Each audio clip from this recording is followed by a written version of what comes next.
Let's talk about Love Thy Body. This is a book that you said had been controversial. I mean, you tackle every hot button major issue in our culture today, but there is sort of a common thread running throughout all these hot button topics, and it comes down to worldview.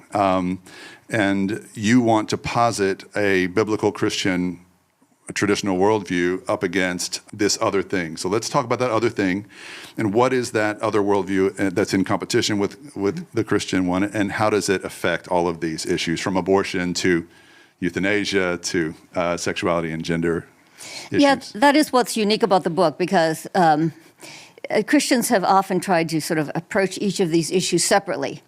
Schaeffer used to actually talk about this. He said we approach issues in bits and pieces. But if you get to the heart of it, it turns out there's a common underlying worldview that connects abortion, euthanasia, homosexuality, transgenderism, and so on.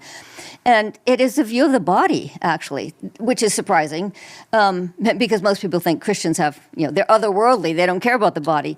Yeah. But it turns out that Christians actually have a much higher view of the body. Let's start with where it's most obvious, transgenderism. Because transgender activists argue explicitly that your authentic self has nothing to do with your body or your biological sex. A BBC documentary put it this way: at the heart of the debate is the idea that mind can be at war with your body. At war. And of course, in that war, it's the mind that wins. Right.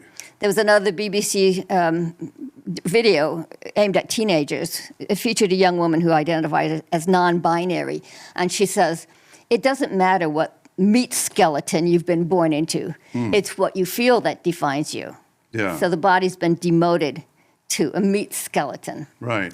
The Washington Post recently, it's not in the book because it's more recent, but the Washington Post recently quoted a curriculum for first graders in which teachers were told to tell their kids, you might not be a boy, even if you have what some people call boy parts. And you might not be a girl, even if you have what some people might call, not even what are, but what some people might call girl parts. So your boy and girl parts, your body parts don't matter. Right. They're not really part of your authentic self. And of course, since I write a book, I have to read what the academics say. And so it was the first book, I think, that came out defending transgenderism by a Princeton University professor. And first of all, I was surprised that she acknowledged that transgenderism involves, in her words, self-alienation, self-estrangement, disconnect. And I thought, this is a defense? It sounds more like a critique.